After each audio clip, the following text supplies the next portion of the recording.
স্বাগত ডিবিসি সংবাদে আপনাদের সাথে আছি নীলিমা জাহান। এবার জানাবো খবরের বিস্তারিত। আগরতলায় বাংলাদেশ সহকারী হাইকমিশনে হামলা ও পতাকায় আগুন দেওয়ার ঘটনা ঘটেছে। হামলার ঘটনায় ক্ষুব্ধ প্রতিক্রিয়া জানিয়ে বিবৃতি দিয়েছে বাংলাদেশের পররাষ্ট্র মন্ত্রণালয়। সেখানে এই হামলাকে বলা হচ্ছে পূর্ব পরিকল্পিত। এদিকে এই ঘটনাকে দুঃখজনক বলে বিবৃতি দিয়েছে ভারতের পররাষ্ট্র মন্ত্রণালয়। সম্প্রতি বাংলাদেশ সনাতন জাগরণ মঞ্চের মুখপাত্র চিন্ময় কৃষ্ণ দাস গ্রেপ্তার ইস্যুতে উত্তপ্ত হয়ে ওঠে ঢাকা দিল্লি সম্পর্ক। কয়েকদিন ধরে আগরতলা ও আশপাশের অঞ্চলে বিক্ষোভ মিছিল হচ্ছে। সীমান্ত সংলগ্ন ইন্টিগ্রেটেড চেকপোস্টে যুব কংগ্রেসের তরফ থেকেও বিক্ষোভ হয়েছে।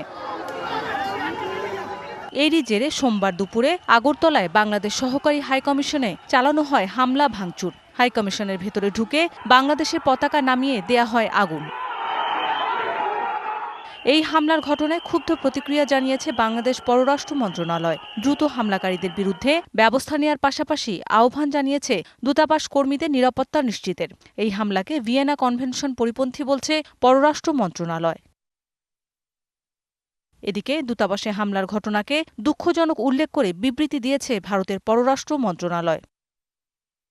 মৌসুমী শান্তা, ডিবিসি নিউজ ডেস্ক। আগরতলায় বাংলাদেশ সহকারী হাইকমিশনে হামলার প্রতিবাদে ঢাকা বিশ্ববিদ্যালয় এলাকায় বিক্ষোভ করছে বৈষম্যবিরোধী ছাত্র আন্দোলন সহ বিভিন্ন ছাত্র সংগঠন। সোমবার সন্ধ্যা থেকে রাজু ভাস্কর্যের সামনে জড়ো হতে থাকে সাধারণ ছাত্র জনতা। পরে সেখানে জড়ো হয় বৈষম্যবিরোধী ছাত্র আন্দোলনের নেতাকর্মীরা।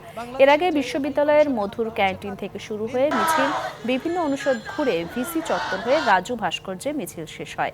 বিক্ষোভ থেকে বাংলাদেশের সহকারী হাইকমিশনে হামলা এবং জাতীয় পতাকা অবমাননার প্রতিবাদ জানান তারা। সতর্ক করেন এ ধরনের কর্মকাণ্ড থেকে বিরত থাকার। ভিয়েনা কনভেনশনের বিপরীতে গিয়ে তারা আন্তর্জাতিক আইন লঙ্ঘন করেছে বলেও জানান বক্তারা।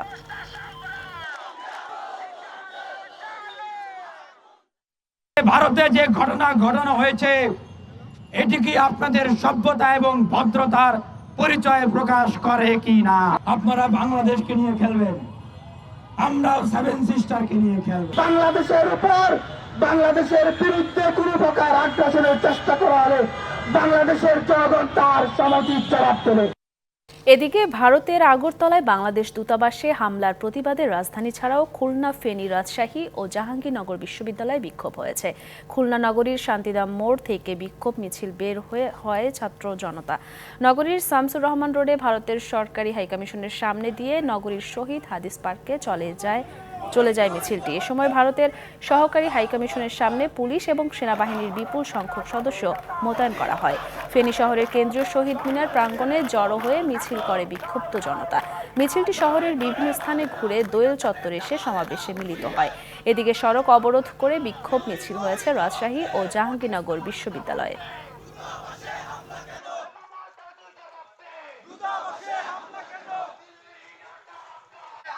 ভারতের সাথে সুসম্পর্ক চায় বাংলাদেশ, তবে তা পারস্পরিক স্বার্থ রক্ষা করে। বিকেলে বিদেশি কূটনীতিকদের ব্রিফ করার পর সাংবাদিকদের এসব কথা বলেন পররাষ্ট্র উপদেষ্টা তৌহিদ হোসেন। বলেন, সংখ্যালঘু সম্প্রদায় নিয়ে গ্লোবাল ক্যাম্পেইন চলছে, সে বিষয়ে ব্যবস্থা নিতে পরিকল্পনা করছে সরকার। ইসকনের সাবেক নেতা চিন্ময় প্রভুকে গ্রেফতার এবং আদালত প্রাঙ্গণে আইনজীবী হত্যার পর থেকেই ধর্মীয় উত্তেজনা বাড়ে বাংলাদেশে। সরকারের দাবি, ভারতীয় গণমাধ্যম বাংলাদেশের বিরুদ্ধে ধারাবাহিক অপপ্রচার চালাচ্ছে। সোমবার বিকেলে ঢাকার বিভিন্ন দূতাবাসের রাষ্ট্রদূত এবং কর্মকর্তাদের এ বিষয়ে জানাতে ব্রিফ করা হয়। রাষ্ট্রীয় অতিথি ভবন পদ্মায় যুক্তরাষ্ট্র, যুক্তরাজ্য, ইউরোপীয় union, Canada, Pakistan, Bharat, Morocco, Germany, চীন, জাপান সহ বিভিন্ন দেশের রাষ্ট্রদূতরা অংশ নেন এবং প্রশ্ন করেন। পরে সাংবাদিকদের পররাষ্ট্র উপদেষ্টা বলেন, ভারতীয় গণমাধ্যমের বিভ্রান্তিকর প্রতিবেদন জনমনে উত্তেজনা তৈরি করছে। 5ই আগস্টের পরে ভারতের সাথে সম্পর্ক আগের মতো নেই, এটা স্বীকার করেই ভারতের সাথে সম্পর্ক এগিয়ে নিতে চায় বাংলাদেশ। আমরা ভারতের সাথে একটা স্বাভাবিক ভালো সুসম্পর্ক চাই, পরস্পরের স্বার্থ ঠিক রেখে। এখানে আসলে অন্তরের চেয়ে স্বার্থটা বেশি গুরুত্বপূর্ণ, এটা মনে রাখতে হবে। ভারত বাংলাদেশ উভয়ই আমি মনে করি সম্পর্ক এগিয়ে নেবে নিজেদের স্বার্থ হতে। এখন মেজার কিভাবে করবেন? ধরুন ভিসা বন্ধে আমাদের কিছু অসুবিধা হচ্ছে। সংখ্যালঘু সহ বিভিন্ন ইস্যুতে বর্তমান সরকারের বিরুদ্ধে একটি গ্লোবাল ক্যাম্পেইন চলছে। এই প্রসঙ্গ টেনে পররাষ্ট্র উপদেষ্টা বলেন, এ বিষয়ে সরকারের পরিকল্পনা রয়েছে। এটা কিন্তু একটা গ্লোবাল ক্যাম্পেইন চলছে, কিন্তু গ্লোবাল ক্যাম্পেইন চলছে, গ্লোবের সবাই যে পার্টিসিপেট করছে তা না, কিন্তু গ্লোবাল ক্যাম্পেইনটা চলছে কিন্তু একটা বিশেষ গোষ্ঠীর দ্বারা চেষ্টা করতেছে, সবখানে তারা হিট করার চেষ্টা করছে। সেটা আমাদের তাদের রিচ বেশি, এটা কোনো সন্দেহ। যারা এটা করছে তাদের রিচ আমাদের তুলনায় বেশি, আমাদেরকে তাদেরকে মোকাবেলা করতে হবে। রাষ্ট্রদূতরা যেসব প্রশ্ন করেছেন সেগুলোর সন্তোষজনক উত্তর পেয়েছেন বলেও দাবি করেন তৌহিদ হোসেন। আমরা তাদেরকে, আমার মনে হয় আমরা তাদেরকে অন্ততপক্ষে আমাদের যে অবস্থানটা সেটা পৌঁছে দিতে পেরেছি। ইশরাত জাহান উর্মি, ডিবিসি নিউজ, ঢাকা। দেশে কোনো অস্থিতিশীল পরিস্থিতি তৈরি হয়নি, পার্শ্ববর্তী দেশের গণমাধ্যম বাংলাদেশ নিয়ে একচেটিয়া মিথ্যাচার ছড়াচ্ছে। এই মন্তব্য করে বাংলাদেশের গণমাধ্যমকে সতর্ক থেকে প্রকৃত চিত্র তুলে ধরার আহ্বান জানিয়েছেন স্বরাষ্ট্র উপদেষ্টা অবসরপ্রাপ্ত লেফটেন্যান্ট জেনারেল জাহাঙ্গীর আলম চৌধুরী। সার্বিজের কৃত্রিম সংকট সৃষ্টির চেষ্টা করলে কঠোর ব্যবস্থা নেওয়ার কথাও জানান তিনি। সোমবার বেলায় 11টায় ঢাকা থেকে হেলিকপ্টারে রংপুরে শহীদ আবু সাইদের বাড়িতে যান স্বরাষ্ট্র ও কৃষি উপদেষ্টা লেফটেন্যান্ট জেনারেল অবসরপ্রাপ্ত জাহাঙ্গীর আলম চৌধুরী। কবর জিয়ারত শেষে খোঁজ খবর নেন আবু সাইদের পরিবারের, হুঁশিয়ারি দেন জুলাই আগস্টে গণহত্যায় জড়িতদের কাউকে ছাড় না দেয়ার। এই মামলাটা যত তাড়াতাড়ি সম্ভব আমরা শুনানি শুরু করব এবং অন্যান্য যে আসামিরা ঘুরে বেড়াচ্ছে তাদের যদি আপনারা আইডেন্টিফাই করতে পারেন এবং আমার পুলিশ আইডেন্টিফাই করতে পারে, তাদের অবশ্যই আইনের আওতায় নিয়ে আসা হবে। কাউকে কোনো অবস্থায় ছাড় দেওয়া হবে না। ইসকন সম্পর্কে ভারতীয় গণমাধ্যমের কঠোর সমালোচনা করেন উপদেষ্টা, জানান আইন শৃঙ্খলা পরিস্থিতি স্বাভাবিক হতে সময় লাগছে, সবাইকে ধৈর্য ধরতে হবে। এখানে কোনো অস্থিতিশীল পরিস্থিতি তৈরি হয় নাই। পার্শ্ববর্তী দেশের মিডিয়া আমগো সম্বন্ধে অনেক মিথ্যা প্রচার করে। আপনারা সত্যি ঘটনা প্রকাশ করেন, যারা আপনি এই যে মিথ্যা ঘটনা রটাচ্ছে তার মুখে সে সময় চুলকালি পড়বে। পরে নগরীর পুলিশ লাইন্স স্কুল মিলনায়তনে বিভাগীয় প্রশাসনের সমন্বয় সভা শেষে কৃষি সম্প্রসারণের মতবিনিময় সভায় অংশ নেন উপদেষ্টা, জানান দেশে সার বীজের কোনো সংকট নেই। আলুর দাম নিয়ে মধ্যস্বত্বভোগীদের কারসাজিকে দায়ী করেন তিনি। আলুর বীজটা গত বছর আমরা 3000 টনের উপরে বীজ আনছিলাম, এবারও প্রায় ওই পরিমাণে বীজ আরও একটু বেশি বীজ আনা হবে। বিআইডিসির বীজ ছিল টন হলো 24 টাকা করে, কিন্তু অনেক জায়গায় হয়তো একটু বেশি দামে তারা বিক্রি করতেছে। এই জন্য আমরা ইনস্ট্রাকশন দিচ্ছি এটা মোবাইল কোড করে তাকে শাস্তির আওতায় আনা। সারের কোনো ধরনের সংকট নেই। যদি এখানে আপনার যদি কোথাও সংকট হয়ে থাকে, এখানে ডিসি সাহেব, কমিশনার সাহেব আছে, ওনারা তো ওই সারের ইসে আপনারা ওনাকে নলেজ আনেন এবং তাদের এগেনস্টে অ্যাকশন নেওয়া হবে। রংপুর সফরে স্বরাষ্ট্র উপদেষ্টার সাথে ছিলেন বিজিবি ও র্যাবের মহাপরিচালক। Majed Masud, DBC news, Rangpur. আগামী বছরের 2রা মার্চ চূড়ান্ত ভোটার তালিকা প্রকাশ করবে নির্বাচন কমিশন। এরপর হবে হালনাগাদ। আগারগাঁওয়ের নির্বাচন ভবনে ইসির প্রথম সভা শেষে নির্বাচন কমিশনার ব্রিগেডিয়ার জেনারেল অবসরপ্রাপ্ত আবুল ফজল মোহাম্মদ সানাউল্লাহ কমিশনের এ সিদ্ধান্তের কথা জানান। দায়িত্ব গ্রহণের পর নাসির উদ্দিন কমিশনের এটি প্রথম কোনো বৈঠক। আলোচনায় আসে জাতীয় সংসদের সীমানা নির্ধারণ ও অমীমাংসিত ইস্যুর জটিলতা নিরসন সহ বেশ কয়েকটি গুরুত্বপূর্ণ বিষয়ে। বেলা 11টায় বৈঠক শুরু হয়ে চলে টানা 3.5 ঘন্টা। এতে অংশ নেন 4 কমিশনার আনোয়ারুল ইসলাম সরকার, আব্দুর রহমান মাসুদ, তহমিদা আহমদ ও আবুল ফজল মোহাম্মদ সানাউল্লাহ। সংসদীয় সীমানা নির্ধারণ নিয়ে এদিন কোনো সিদ্ধান্ত না হলেও ভোটার তালিকা হালনাগাদ করে চূড়ান্ত তালিকা প্রকাশ নিয়ে সিদ্ধান্ত নেয় নির্বাচন কমিশন। বৈঠক শেষে সাংবাদিকদের সঙ্গে কথা বলেন নির্বাচন কমিশনার আবুল ফজল সানাউল্লাহ। এ পর্যন্ত প্রাপ্ত তথ্য অনুযায়ী আমাদের হাতে 17 লক্ষ ডেটা আমাদের হাতে আছে, যেটা 1 জানুয়ারি 2025-এ আমরা সন্নিবেশ করব এবং তারা নতুন ভোটার হিসেবে তালিকাভুক্ত হবেন। বাড়ি বাড়ি গিয়ে ভোটারদের তথ্য সংগ্রহ করার মাধ্যমে একটি পূর্ণাঙ্গ সঠিক তালিকা নিশ্চিত হবে বলে আশা করেন ইসি সানাউল্লাহ। যারা বাদ পড়লো আমরা চাই যে তারা আমাদের ভোটার তালিকায় সন্নিবেশিত হোক। এই জন্য আমরা সিদ্ধান্ত নিয়েছি আমরা বাড়ি বাড়ি গিয়ে তাদের তথ্য সংগ্রহ করব। তথ্য সংগ্রহ সহ যাবতীয় কার্যক্রম সম্পূর্ণ করতে 6 মাসের একটি টাইম ফ্রেম বেঁধে দেন তিনি। 26 সালের 1 জানুয়ারি পর্যন্ত যারা ভোটার হবে। নুপুর মাহমুদ, ডিবিসি নিউজ, ঢাকা। রাজনীতিবিদ ব্যবসায়ীরা নন, বিগত সরকারের সময় দুর্নীতিতে সবচেয়ে এগিয়ে ছিলেন সেনা কর্মকর্তা ও আমলারা। তাদের সীমাহীন লুটপাটে বিপাকে পড়েছে অর্থনীতি। সংকট উত্তরণে সরকারকে আগামী 6 মাসের কর্মপরিকল্পনা প্রকাশের তাগিদ শ্বেতপত্র প্রণয়ন কমিটির। তারা বলছেন, বাংলাদেশ এরই মধ্যে মধ্য আয়ের ফাঁদে পড়েছে। এ থেকে ঘুরে দাঁড়াতে অর্থনীতির গতি বাড়াতেই হবে। সেই সঙ্গে উন্নয়নশীল দেশের স্বীকৃতিও এড়িয়ে যাওয়ার সুযোগ নেই বলে মনে করেন দেশবরেণ্য অর্থনীতিবিদ ও বিশ্লেষকরা।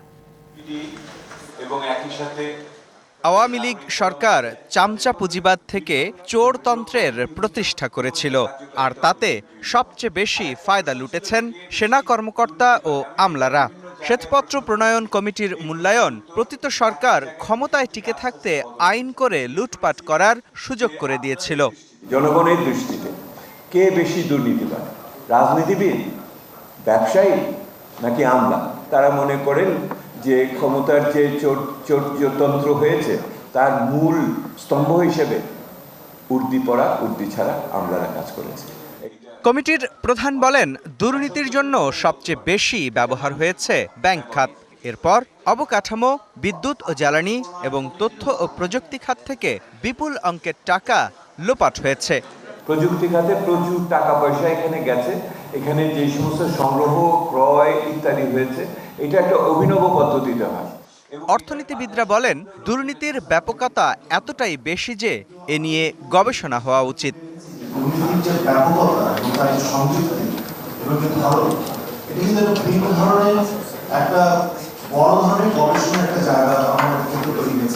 সংস্কারের বিরোধীরা যারা নানাভাবে যে গোষ্ঠীবদ্ধভাবে যারা সংস্কারকে আটকেছে, সেগুলো তো এখনো বিদ্যমান।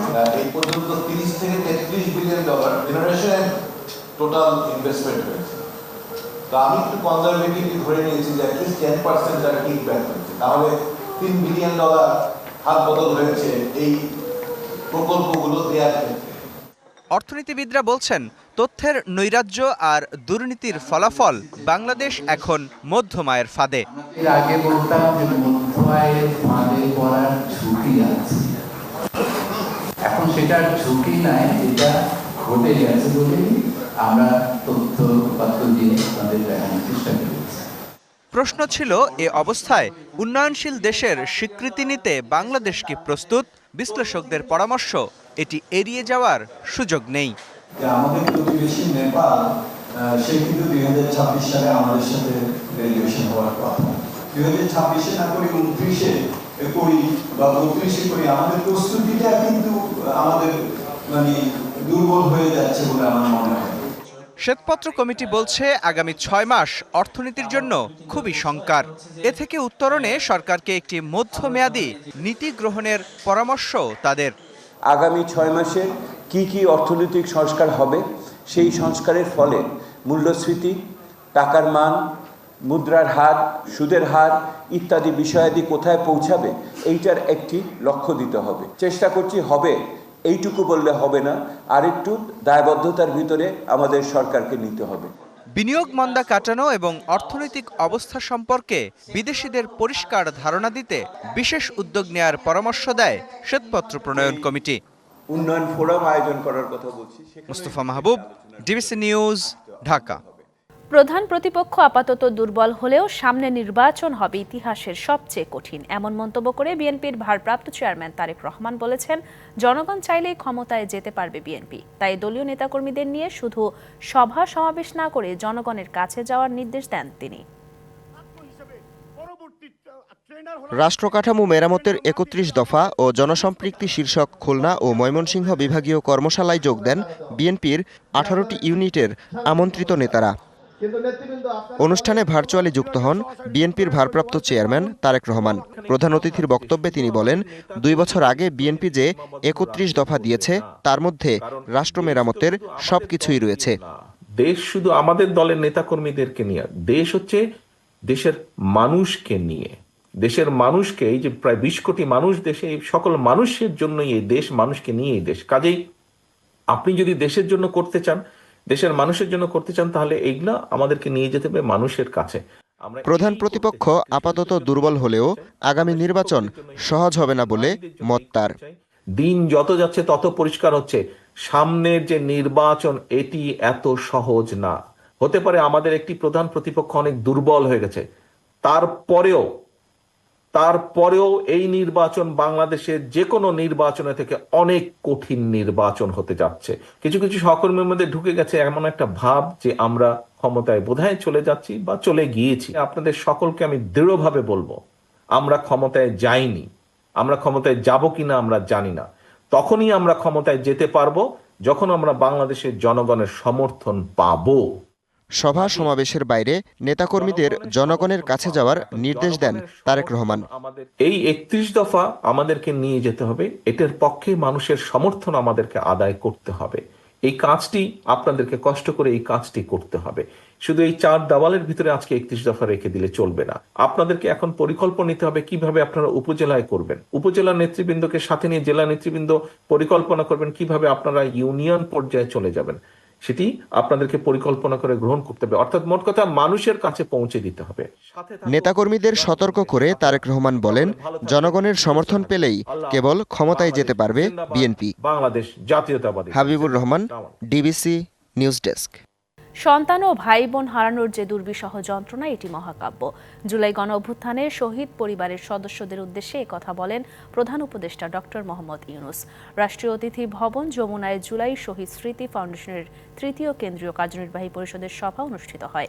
২.৫ ঘণ্টা ব্যাপী বৈঠকে সভার কার্যবিবরণীর সিদ্ধান্তসমূহের অগ্রগতির পর্যালোচনা, গণ অভ্যুত্থান সংক্রান্ত বিশেষ সেল ও ফাউন্ডেশনের কার্যক্রম সম্পর্কিত আলোচনা, গুরুতর অসুস্থ রোগীদের সহায়তার জন্য medical support team, ICT support team, legal support team গঠন নিয়ে আলোচনা হয়। এছাড়াও ফাউন্ডেশনের পক্ষ থেকে গুরুতর অসুস্থ রোগীদের জন্য চট্টগ্রাম মেডিকেল কলেজ হাসপাতালের সাবেক পরিচালক অবসরপ্রাপ্ত brigadier general doctor Mohammad Jalal উদ্দিনকে চেয়ারম্যান করে মেডিকেল সাপোর্ট টিম গঠন করা হয়। আজ ৩রা ডিসেম্বর। ১৯৭১ সালের এই দিনে বরগুনা জেলা হানাদার মুক্ত হয়। মুক্তিযোদ্ধাদের প্রতিরোধের মুখে আত্মসমর্পণ করেন পাকিস্তানি সেনা ও তাদের দোসররা। বরগুনার মাটিতে ওড়ে স্বাধীন বাংলাদেশের পতাকা। মুক্তির মন্ত্রে দীক্ষিত হয়ে যুদ্ধে ঝাঁপিয়ে পড়ে বিজয় ছিনিয়ে এনেছিলেন বরগুনার মুক্তিযোদ্ধারা। তালিকায় ভুয়া মুক্তিযোদ্ধাদের নাম থাকায় ক্ষোভ জানিয়েছেন প্রকৃত মুক্তিযোদ্ধারা। ১৯৭১ সালের এপ্রিলে প্রায় বিনা বাধায় বরগুনা শহর দখলে নিয়ে নেয় পাকিস্তানি বাহিনী, চালায় পৈশাচিক নির্যাতন আর নির্বিচারে গণহত্যা। ২৯ ও ৩০ মে বরগুনা জেলখানায় ৭৬ জনকে গুলি করে হত্যা করে হানাদাররা। এমন পরিস্থিতিতে মুক্তিকামী তরুণেরা ঝাঁপিয়ে পড়ে রণাঙ্গনে। পাক সেনাদের বিরুদ্ধে গড়ে উঠতে শুরু করে প্রতিরোধ। নবম সেক্টরের বোকাবুনিয়া সাব সেক্টরের অধীনে ছিল তৎকালীন বরগুনা মহকুমা। ২রা ডিসেম্বর একযোগে ৬টি স্থানে হামলা করে মুক্তিযোদ্ধাদের ২১ জনের একটি দল। এক পর্যায়ে তারা জেলখানায় পৌঁছালে আত্মসমর্পণে বাধ্য হন পাকিস্তান সেনা ও রাজাকাররা। ৩রা ডিসেম্বর হানাদার মুক্ত হয় বরগুনা। লাল সবুজের পতাকা নিয়ে আনন্দে মাতেন মুক্তিযোদ্ধারা। ফজরের সময় ওপেন করলো গুলি, তারা শেষ পর্যন্ত জেলখানায় ভিতরে গেল, যাইতে ঠান্ডা করলো। ভোরের আজানের সাথে সাথে একযোগে ৩ দিক থেকে গোলাগুলি শুরু হয়। ভয় পেয়ে সমস্ত রাইফেল টাইফেল ফেলে তারা পূর্ব দিকে ধান খেত দিয়ে তারা পলায়ন করে। আব্দুল সত্তার খান সাহেব তিনি ছিলেন, তার সাথে অন্য মুক্তিযোদ্ধারা আমরা এখানে জলফু এবং আমি এখানে দায়িত্ব গ্রহণ করি। ৩রা ডিসেম্বরই সম্পূর্ণভাবে আমরা মুক্তিযোদ্ধারা দায়িত্ব গ্রহণ করি। স্বাধীনতার এত বছরেও প্রকৃত মুক্তিযোদ্ধাদের তালিকাভুক্তিতে ব্যর্থতা ও ভুয়া মুক্তিযোদ্ধাদের তালিকায় স্থান হওয়ায় ক্ষোভ প্রকৃত মুক্তিযোদ্ধাদের। অনেক ভুয়া মুক্তিযোদ্ধা আমাদের তালিকায় আসছে, কিন্তু আমাদের কিছু করার নেই। আমরা নীরবে এখন ওই দেখতেছি। যারা প্রকৃত মুক্তিযোদ্ধা তাদেরকে যাচাই বাছাই করে তাদের সম্মান দেওয়া হোক, আর যারা অমুক্তিযোদ্ধা ভুয়া মুক্তিযোদ্ধা তাদেরকে বাদ দেওয়া হোক। দেশের জন্য জীবন বাজি রেখে যারা যুদ্ধ করেছিলেন তাদের চাওয়া পাওয়ার কিছু নেই। স্বপ্নের সোনার বাংলা উন্নতির শিখরে পৌঁছাবে, এমনটাই প্রত্যাশা। DBC news desk. সৌদি আরবের মক্কায় জমকালো আয়োজনে উদ্বোধন হলো বাংলাদেশি মালিকানাধীন প্রতিষ্ঠান travel trading east and tourism. Jeddah প্রতিনিধি এয়ার নোমান জানান, অনুষ্ঠানটি উদ্বোধন করেন নাসরুল হক চৌধুরী। এতে প্রধান অতিথি ছিলেন জেদ্দা বিমান বাংলাদেশ এয়ারলাইন্সের রিজনাল ম্যানেজার এনায়েত হোসেন সরকার। উপস্থিত ছিলেন সৌদি স্পন্সর ফারিস মোহাম্মদ আজ সামরি, আব্দুল গফুর, মিজানুর রহমান। সৌদি আরবে অবস্থানরত বিভিন্ন শ্রেণী পেশার প্রবাসীরা এতে অংশ নেন।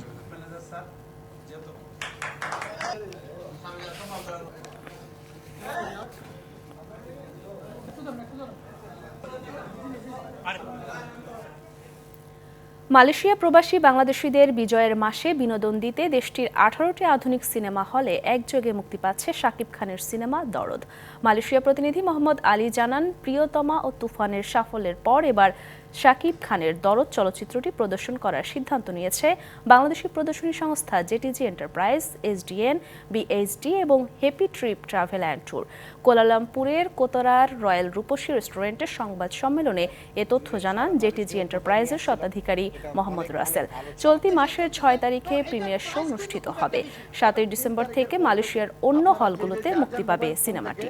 এবং টাচ এন্ড গো কার্ডের মাধ্যমে আপনারা টাকা পরিশোধ। মুভিটা কিন্তু খুব রোমান্টিক, আপনারা চাইলে ফ্যামিলি সহ। ডিবিসি সংবাদে এই ছিল এখনকার মতো। ডিবিসি নিউজের সংবাদগুলো পড়তে ভিজিট করুন dbcnews.tv আর ভিজিট করুন ডিবিসি নিউজের ফেসবুক পেজ এবং ইউটিউব চ্যানেল। ডিবিসির সঙ্গেই থাকুন।